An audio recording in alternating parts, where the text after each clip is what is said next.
ये कहानी एक सैनिक की है जो वियतनाम में युद्ध के लिए गया था।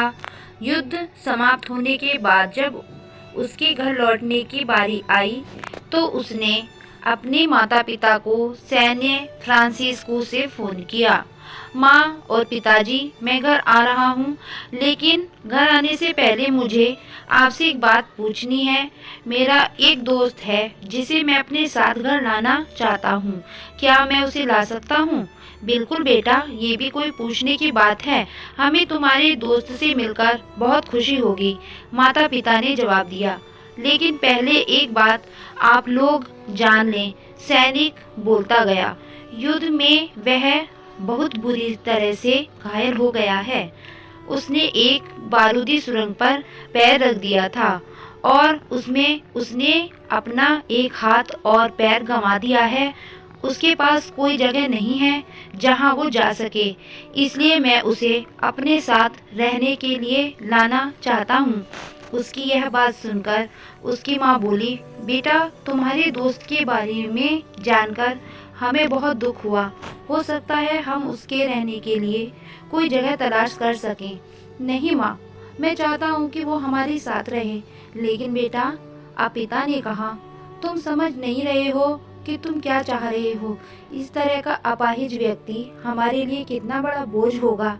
हमारी अपनी जिंदगी है जीने के लिए और हम नहीं चाहते कि इस तरह की कोई भी परिस्थिति हमारी जिंदगी में दखल दे। मेरे हिसाब से तुम्हें अकेले घर आना चाहिए और अपने दोस्त को वहीं छोड़ देना चाहिए। वह अपनी जिंदगी जीने के लिए कोई ना कोई रास्ता निकाल ही लेगा। सुनकर उस सैनिक ने फोन रख दिया। कुछ दिनों बाद उसके माता पिता को सैन्य फ्रांसिस्को पुलिस से एक संदेश मिला जिसमें उन्हें बताया गया कि उनके बेटे की एक बिल्डिंग से गिरकर मौत हो गई है। पुलिस के हिसाब से ये एक सुसाइड केस था। दुखी माता पिता ने तुरंत ही सैन्य फ्रांसिस्को के लिए फ्लाइट बुक कराई और वहां पहुंच गए। वहां उन्हें शहर के एक मुर्दाघर ले जाया गया ताकि वे अपने बेटे की पहचान कर सकें। उन्होंने उसकी पहचान कर ली, किंतु ये देखकर उनकी कंपकपी छूट गई कि उनके बेटे का बस एक हाथ और एक पैर ही था। तो दोस्तों, इस कहानी में जो माता पिता हैं वे हम में से बहुत से लोगों की तरह हैं जो अपनी सुविधाओं को सबसे अधिक महत्व देते हैं। वे लोगों से प्यार करना या रहना या समय बिताना चाहते हैं जो दिखने में अच्छे हैं, स्वस्थ हैं या फिर जिनके साथ रहकर उन्हें आनंद आता है।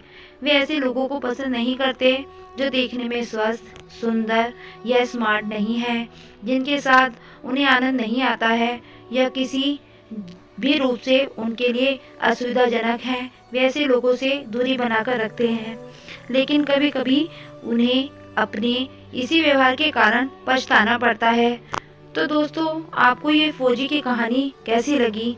उम्मीद करती हूँ कि आपको यह कहानी पसंद आई होगी।